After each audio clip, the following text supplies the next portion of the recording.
Tesla has just announced another price hike to the cost of charging your car in California.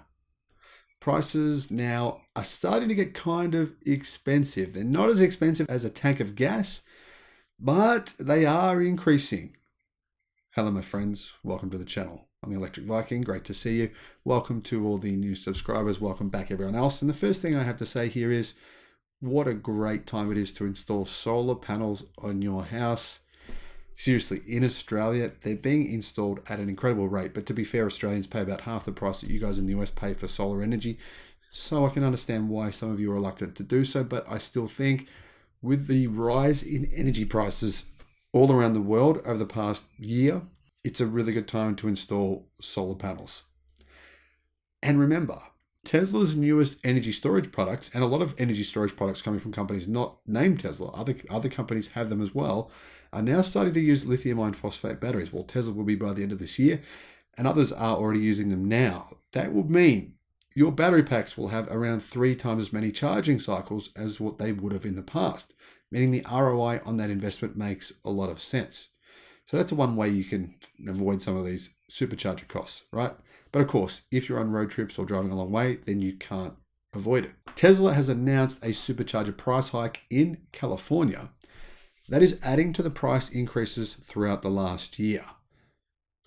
One of the biggest advantages of EVs, of course, is their cost of operating is so much lower, and servicing and parts that you don't need to replace, etc., than gasoline-powered vehicles. In fact, it's always cheaper everywhere to charge your car rather than fill it up with gas. That's true, even with these price hikes. However, the cost of both gas and electricity have been skyrocketing over the last year, especially in Europe, partly because of the war in Ukraine and restrictions on Russian oil and gas. The Electric says it used to be difficult to pay more than $5 or $10 for a full charge at a Tesla supercharger. That's true. It used to be on average around $7 per charge from the data that I used to see. But after several price increases throughout the last year, many supercharger stations are charging 50 cents per kilowatt hour, which can result in a cost of $30 to charge a 60 kilowatt hour battery. Now, the thing is, I think you've got to keep this in context because you're not going to be going to a supercharger all the time. If you are, maybe you can think of a better way to do this because that's going to get expensive. But I think that for 99% of people, most charging will occur at home. So these prices are only indicative of what you'll pay when you need to use a supercharger, which for most people, like I said, is not that often. However, earlier this month, Tesla announced a major supercharger price hike in Europe as well, which was fair enough. The price of electricity there has risen significantly. Tesla said, starting Wednesday, September the 28th, charging rates and off-peak hours will change at selected superchargers. Avoid the rush and save on charging costs when you begin your charging session during off-peak hours. Tap the supercharger map pins on your vehicle touchscreen to see the rates.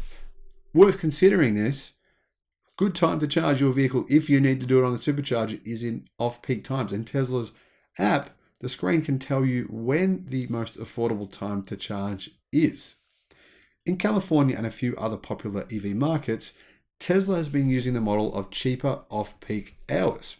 And I mean, it makes logical sense because Tesla obviously pays less for that energy in those times. So they're basically passing on that to you. The hours vary depending on the station. So you need to check on your screen to see when those times are. Most of the time though, it's in the middle of the night, which may not be convenient for a lot of people.